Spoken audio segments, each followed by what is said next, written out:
Yeah, hello, Mr. Suraj. It's always a pleasure talking to you. Welcome to this session. Thank you, Uh, Venu. I always mention that we always read about McKinsey's mind, but here's an opportunity for us to talk with a McKinsey. Always a pleasure talking to you and great times with you. Thank you very much. I mean, I left McKinsey a few years ago, so I'm probably now a McKinsey Quest mind, but it's always nice to chat to Venu.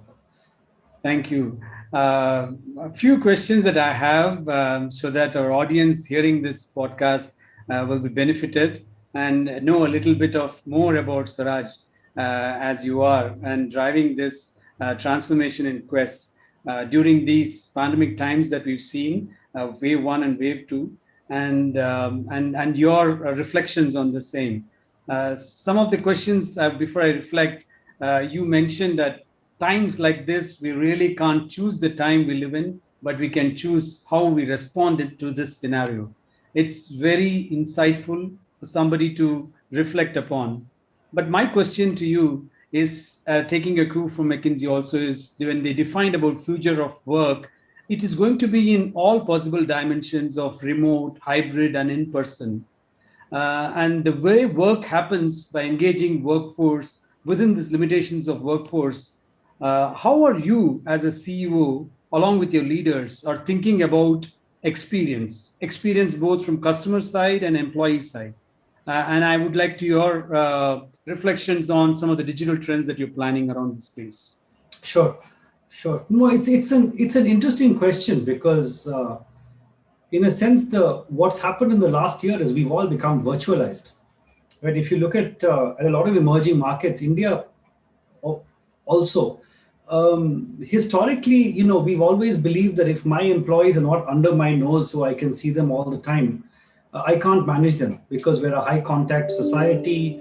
It's all about emotions, it's all about kind of spending informal time together, and that's how teams are formed and work gets done. I think in the last year, we've all really been forced to sort of work at home. In a sense, our homes have become call centers of one seat each, right? We've all really become call centers and become virtualized. I think in that environment, the way you actually manage and the way you deliver has completely changed. In the sense that I think first of all, especially for operational tasks, for customer focused tasks, everything first of all needs to be delivered on a platform, because in a sense we've all become tech companies have always delivered remotely and done things remotely, and they've been able to do it because they've had good insight into metrics. They know in real time what's the productivity, what's the output, what's the drop rate, and so on and so forth. I think metrics become important for every business as people work remotely. What really are the outputs of various parts of my business? What really is the quality of service? Now, to really manage that, more and more of these activities need to be delivered over a platform. So if I look at for example, our facilities managers today, a lot of them are working on workflows which are over an app, so they can actually tell you what they've done just now or when they've just done their piece of work, and you can then figure out who's being how productive, what's the quality of work in various places, and so on and so forth. So really, sort of having a platform that people can work on, so so that you can measure those metrics. But then when you've got that platform, I think the easiest thing is to set up a platform. The most difficult thing is to get people to use it. And that's where I think a lot of change management comes in, talking to people, helping them understand why this is better for them. A lot of people don't like using platforms. It takes away their individual degrees of freedom to do a job slightly differently. It standardizes things. But as people understand that actually this makes my work easier, it facilitates and actually makes me more productive. I think most people, just want to be productive, don't they? We want to feel like we had a good day and what we did makes sense. And so I think that's really sort of how we've driven. I think that's really sort of the change from an output perspective. I also think that from an engagement perspective, we've had to work a lot harder, because historically, good people managers actually manage people intuitively as opposed to in a orchestrated by design thought through manner. Like some of my best mentors have kind of given me feedback and inputs and coaching while we were in the hallway or driving in a car to a client site together. That doesn't happen anymore, right? You turn up on a Teams call, you turn up on a Zoom call on the minute when it starts, and you leave on the minute when it leaves because you've got to go to the next one. You have no time. There's no time for small talk or unplanned conversation. And so planning the typically unplanned becomes that more important. And thinking explicitly through who are the people in my organization I've not spoken to informally for the last 2 weeks. Let me just call them. So I keep 8 to 8:30 every morning just to call people. And I will call people who I've just not spoken to for the last 2 weeks, or who I feel I'm feeling I've lost touch with, just to say, hey, how are you? How is your family? What's happening at work? How are you feeling? And I think that unscheduled kind of making scheduled time for that unscheduled reach out becomes that much more important, I think. I think you touched many areas. One is about productivity versus engagement, measurable part versus an emotional part associated with that, and that's a good way to look at it. You also gave importance. Feedback is a gift, as they say, and looking for feedback. And last but not the least, you also touched upon the connections that matter, and that's where experiences makes a lot of difference, whether it's customers or employees. Right. Making those connections and feel important is an important dimension. Thank you, Suraj. The next question, Suraj, I have is for around resilience. And resilience as a meaning, it's about bouncing back when a disruption happens. And in these crucial times, it needs to happen in much more faster manner because businesses get impacted. Resilience can have different dimensions. As a CEO, you would have resilience of financial resilience, business resilience, operational resilience, and so many other dimensions that you would have seen. I just want to know what was needed and what will be needed in providing continuity of services to customers and stakeholders going forward. And as you've seen in the past, is there any learnings and how do we move forward to ensure that resilience happens and happens faster? Well, I think you're right in that obviously there's multiple elements of resilience. I think two to touch on. One is just financial resilience, and the second is emotional resilience. I think the first wave of COVID in India was much more about financial resilience. I think the second wave has been much more about emotional resilience. Um, I think in the first wave, really I think the first wave really brought to fore in a world that had become more and more predictable financially. See, I think we've all been talking for a while about how the world is VUCA and how technology is changing everything. But I don't think any of us ever expected such massive supply chain disruptions, such massive financial market disruptions. Nobody ever expected that we couldn't come to work from tomorrow. And I think that kind of coming face to face with that risk, living through that risk, forced all of us to look at, frankly, our balance sheets and our business systems very differently. I think we all keep a lot more inventory. We've all sort of, I think at Quess we work very hard to drive up cash generation so we can make our balance sheet stronger. And I think that just required a whole different level of effort through the first wave and beyond.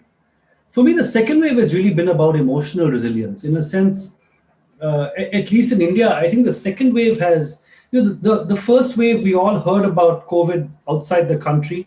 And most people in the middle class sort of hunkered down at home.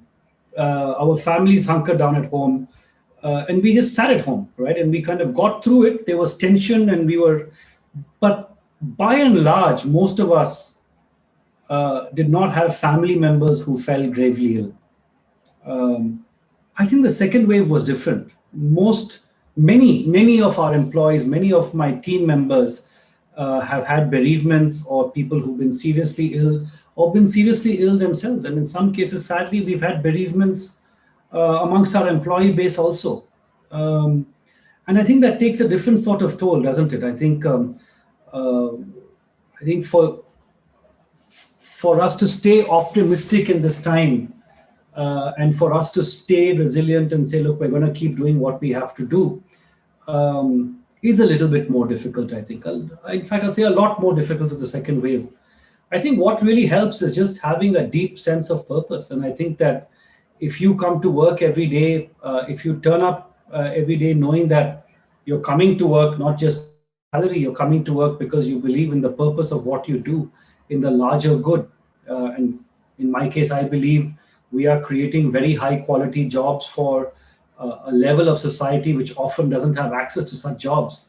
I think that sense of purpose keeps you going, and it's important to continuously communicate that sense of purpose to the organization, help people remember why we do this, um, and make sure that we don't waver. I think that purpose stands out in most of the conversations that I have with leaders like you. At ServiceNow, we say we make the world work better for people. And that drives in terms of transformation conversations that we have. Again, Correct. we touched upon the two dimensions of emotional on one side and being financial, managing financial risk on the other side. I'm sure that you have business preparedness in terms of how we move forward, in terms of how you drive the business. At the core, if purpose is defining us, and it drives by itself as a motivated person, and the process itself drives. The next is about grit, determination, and a right amount of crazy, I would call, to put it in, while catering to multiple generations, as we name them as X, Y, Z. Uh, they have been key ingredients for success for business leaders globally. These attributes. What is that one secret ingredient that has helped you steer your organization towards better economic prudence during this crisis, Suraj? It's a tough one to answer. I don't know that there's just one. Yeah. But I think if I were to pick one, I would pick alignment.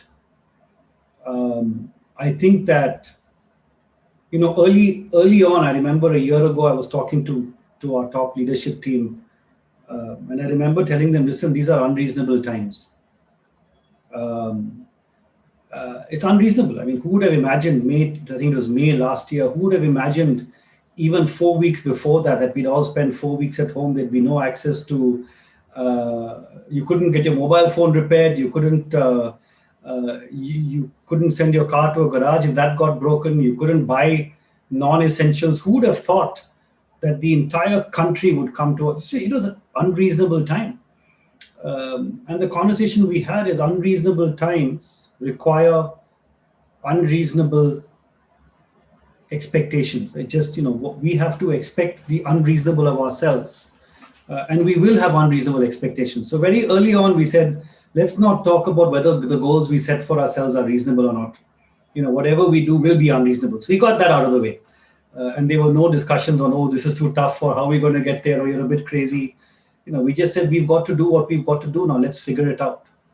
And I think just constantly communicating what we had to do, be it around tighter balance sheet, be it around being there for our customers and ensuring that that our that we gave them first class service. I think we gained share through COVID because our customers realized that we were just there for them.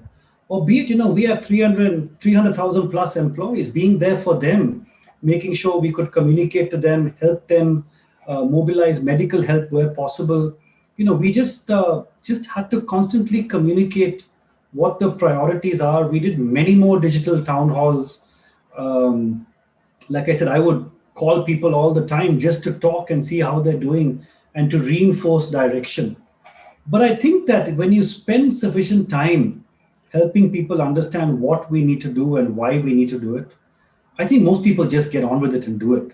And that's been at least our experience at Quess. I think the speed of execution has been, I've been highly impressed by it, because I think people were aligned, people knew what they had to do. And the entire top team, for example, our management committee meets every week, Mondays 4:30 to 6:30, and you can set your clock by it.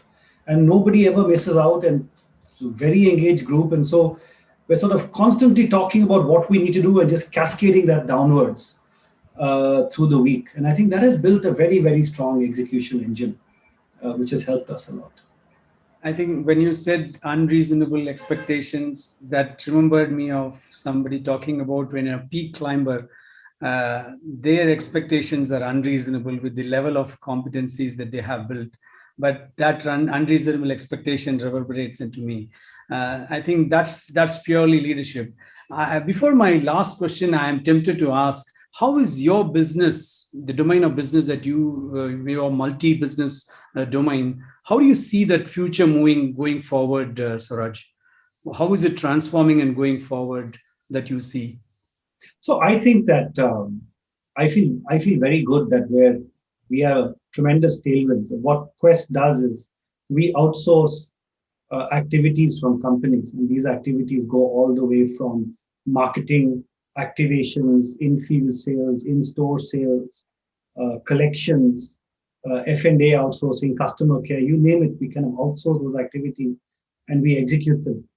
And we technology enable those activities so our customers can benefit from higher productivity, right? Um, and I think we're just starting the journey. If you look at Indian talent in these areas is highly unproductive. We've traditionally thought of this talent as low cost talent, and therefore not really focused on training that talent, technology enabling that talent, incentivizing that talent to do more. So I feel very comfortable that with the ongoing formalization of the economy, as more companies choose to comply, more will choose to outsource. As we continue to deepen our vertical horizontal skills, I think I feel very good that automation and technology will drive higher productivity. I think that will also be great for our talent, because I think they will earn more as they produce more, and it will increase quality of living all around. So I feel very good, Vinu. Thank you, Suraj. I think that gives a very positive note. In spite of all the adversities that we face today, it is an unreasonable expectation, but I think you have the math behind it. Last question, Suraj, is about one message to the audience who are listening to this, one on the professional side and one on the personal side. On the professional side, I would say that you've got to act from a place of purpose. And I think that if you know what your purpose is, you'll find your way. You take rivers flowing to the sea. Often think of that analogy. They may have to go around a mountain. Sometimes they curve 15 ways before they get to the sea, but they get there. And I'm an optimist. I think if your purpose is clear, if you've thought through it, if you're truly excited about it, uh, you know, there will always be breaks in the road, and there will always be frustrating pauses, but you will get there. And so you got to know why you're doing what you're doing. It could be monetary. It could be beyond monetary. I don't think one should judge whether one is better than the other. But I think at any point in time, you need to know what your purpose is, and your purpose will change through life, but it's important. I think that is on the professional side. On the personal side, Vinu, I actually think it's ridiculously simple and banal maybe, but I think you got to sleep well, hydrate yourself, make time for long walks, and you'll be fine at the end of the day. I think it's just important in these times. It's so easy not to sleep sufficiently. Like you put the TV on at night and you binge watch, and before you know it, it's 2 o'clock in the morning, and you have to be up the next morning. I think exercising is so important, and it's sometimes difficult when you're at home to get the energy. But I truly believe that, especially with this virus raging all around us, hydration and exercise and eating well really, really help. So I think really look after yourself. Look after yourself physically and emotionally. Give yourself time to sleep so you can absorb everything that's happening around you. I think it goes a long way. Thank you, Suraj. I think you touched upon again those two areas about purpose, which is inclusive to us, and that drives you in many dimensions. And keeping fit is what makes everybody move forward. And an optimistic outlook is important in these times. We've seen so many expressions from you. I think at the end of the day, at the service of people, people can be a customer, a partner, a stakeholder, an employee, or a family. But having an outlook of purpose in anyone which any of these things that we deliver is going to be super critical. It's always been a pleasure talking to you, Suraj. At ServiceNow, we thank you very much for joining this session. Thank you for having me, Venu. It's been great fun.